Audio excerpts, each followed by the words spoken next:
विशिष्ट समाजवादी चिंतानायक किशन पट्टनायक विंशतम श्राद्धवार्षिकी कार्यक्रम बरगढ़ स्थित विजु पट्टनायक टाउन हॉल ठारे आयोजित हो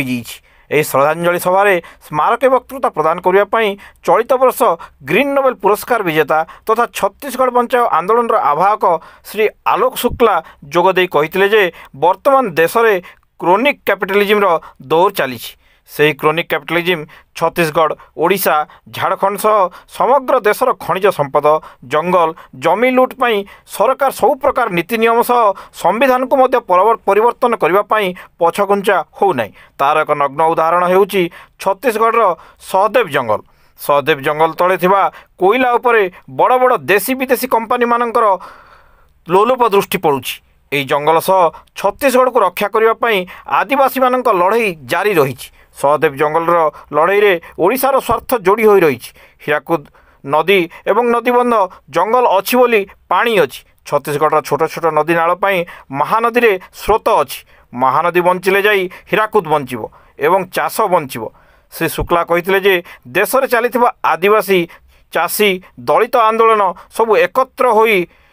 समाज तथा सभ्यता को बंचाइबा को पड़ो जहाँ किशन पट्टनायक कहते किशन पट्टनायक लिखि जाइछन्ति जे ए दुनिया विकल्पहीन नुहे से ही सब विचार को आधार करी आमको आग को बढ़ा हेब। यही स्मारक वक्तृता कार्यक्रम में से आलोक शुक्ला को एवं लू नाट्य सांसदर केशरंजन प्रधान को परिवेश सुरक्षाकर्मी मीनकेतन साहू संबर्धना ज्ञापन करथिले। अजित पाणिग्राही एवं किशोर साहू प्रारंभिक संगीत गान करथिले। एही श्रद्धांजलि सभारे किशन पट्टनायक समता ट्रस्टर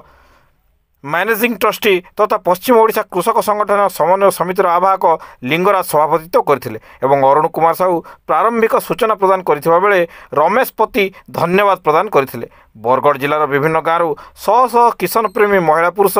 जोगदेवा सह संबलपुर बलांगीर एवं नुआपड़ा जिलूर बहु विशिष्ट व्यक्ति यह कार्यक्रम में जोग देइथिले।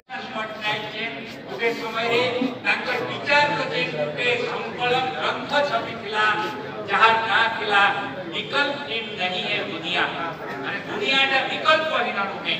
वर्तमान जे माने ग्लोबलाइजेशन शक्ति विश्व पुंजीवादी शक्ति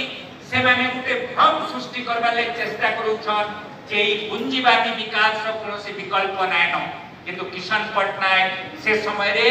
ई कथा के स्पष्ट कहिथिले जे दुनिया रे विकल्प रो अभाव नाइनो दुनिया विकल्प शून्य नुहे विकल्प सबु किछि अच्छे